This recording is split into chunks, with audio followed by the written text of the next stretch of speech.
ficar doido para resolver uma questão de física. Começou a chover mais forte, às 6h45, eu pensei, é hoje! É hoje! Ó, passou, já estou mais calmo. Ó, questão 23, página 84. O gráfico a seguir mostra a posição x de um objeto que se desloca sobre uma reta em função do tempo.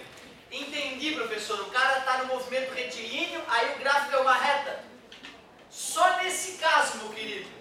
Nesse caso é verdade. Eu ia fazer uma piada dizendo que nada a ver. Mas nesse caso parece que é verdade, porque isso aqui não é posição, não é tempo. Ó. Isso aqui é a posição y versus a posição x, pelo que eu vejo. Talvez não, vamos ver. O gráfico mostra a posição de objeto que se desloca sobre uma reta, em função do tempo. Não, ó. Esse gráfico é uma reta por coincidência. Ele colocou ali y, mas fez um detalhezinho, é t mesmo. O enunciado falava a verdade e o gráfico ali podia sugerir que fosse o gráfico posição no eixo x versus posição no eixo y. Quase que eu entro de gaiato. A equação horária do movimento deste objeto é... Equação horária é x é igual a x0 mais v0 vezes t mais at ao quadrado sobre 2. É fundamental que em algum momento, na hora de resolver exercícios, tu já tenha decorado essa maldita fórmula. Que tu consiga, sem olhar para lugar nenhum, escrever ela no teu caderno para pensar. Porque se isso não acontecer em algum momento, mostra que tu fez muito pouco exercício. Só isso. Não é que tu tenha que decorar de verdade, entendeu? É porque o decorar é uma coisa natural para quem estuda. Beleza? Posição inicial. Olha que delícia. X é igual a 20 mais. Só de ser uma reta, nós sabemos que a aceleração é 0. Então a aceleração é 0 porque o gráfico é posição versus tempo, é uma reta. Tinha que ser parabólico, né, para poder ter aceleração. Zerou o azinho, aquele termo vazou. Só falta descobrir a velocidade. E nós sabemos que para calcular a velocidade média, pode pegar a variação da posição e dividir pela variação do tempo. O que é a variação da posição? Posição final menos posição inicial. O que é a variação do tempo? Tempo final menos tempo inicial. Como toda variação nessa vida. Posição final. Deixa eu ver, foi ali a posição final. Ah, é 0 a posição final. Se tu não enxerga que a posição final é 0, tu tem que estudar é plano cartesiano, não é física. Enxergar, né, que no tempo 10 ele está na posição 0. Posição inicial nós já tínhamos detectado. No tempo 0, né, a posição dele é 20. Tempo final, 10 segundos. Tempo inicial, 0 segundos. Variação da posição, menos 20 metros. Variação do tempo, 10 segundos. Portanto, temos uma velocidade de menos 2 metros por segundo, que é a velocidade inicial, que é a velocidade que o corpo tem ao longo do movimento, já que trata-se de um movimento uniforme.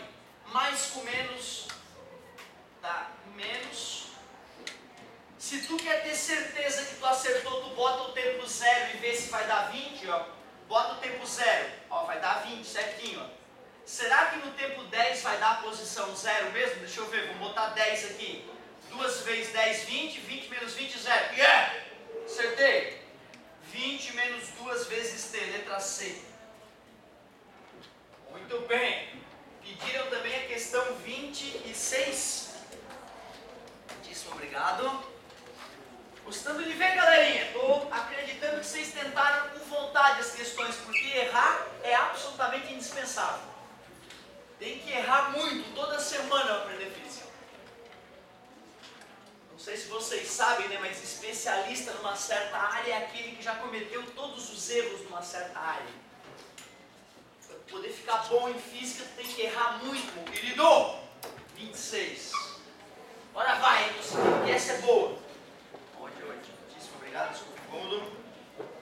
Os gráficos da velocidade e aceleração contra o tempo, ó, já ficou diferente a questão, representam o movimento ideal de um elevador que parte do repouso, sobe e para.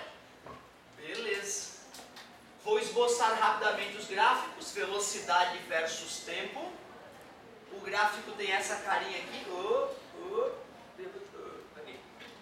Falou, chamou de intervalo de tempo A, esse aqui chamou de intervalo de tempo B, e aqui intervalo de tempo C, deste ponto até aquele ponto. A velocidade do elevador, ó, a velocidade final é 3 10 metros por segundo. O tempo deve estar em segundos. Logo abaixo do gráfico velocidade versus tempo, o cara colocou o gráfico aceleração versus tempo. Mostrou que nesse trecho A tinha uma aceleração constante, depois a aceleração era nula no intervalo B, e depois mais uma vez aceleração constante, porém com um sinal negativo, já que o cara estava parando no intervalo C. Então isso aqui foi o nosso intervalo A, sem dúvida nenhuma, esse aqui foi o intervalo B, e esse intervalinho de tempo foi o intervalo C. Sabendo-se que os intervalos de tempo A e C são ambos de 1,5 segundos, então tu vê, ó, o ΔTA é igual ao ΔTC, que é igual a 1,5 segundos, então estamos organizando os dados, e que o intervalo de tempo B é de 6 segundos, ΔTB igual a 6 segundos. Qual a distância total percorrida pelo elevador? Qual é a distância percorrida pelo elevador? Muito bem. E aí, galerinha, o gráfico velocidade versus tempo, calculando essa área aqui, o que eu obtenho mesmo? É isso aí, se tu esquece desse detalhe, olha como é fácil pegar o rascunho da prova e tirar essa conclusão. Tu vai lá e tu pega um cara que está com a velocidade constante, que é bem fácil de entender, tipo 10 metros por segundo. Faz o gráfico desse cara com o passar do tempo, e sei lá, ele ficou 5 segundos assim. E pensa, quanto que esse cara andou? 10 metros por segundo em 5 segundos, em 1 segundo anda 10, 2 segundos anda 20, 3, 30, 5, 50. Esse cara andou 50 metros. Não precisa fazer conta para pensar nisso, foi raciocínio óbvio e básico. Vamos calcular a área desse retângulo? Como é calcular a área do retângulo? Lado vezes lado, e a área deu quanto? 5 vezes 10, ou 50. Que coincidência, acabo de lembrar que a área do gráfico velocidade versus tempo é a distância que o cara andou. Tu não precisa decorar, né, cara? Tu vê, porque vai ter tanta propriedade para tu decorar. O que significa a área do gráfico aceleração versus tempo? O que significa a área do gráfico pressão versus volume na termodinâmica?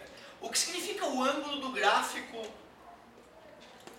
Meu Deus, são infinitos os gráficos, cara.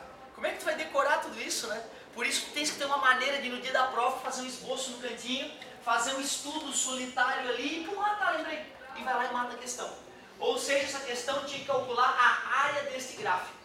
Esses dias eu fui calcular a área de um trapézio, que não era um trapézio, me arrumei, né? Esse aí eu sei que é um trapézio, ó.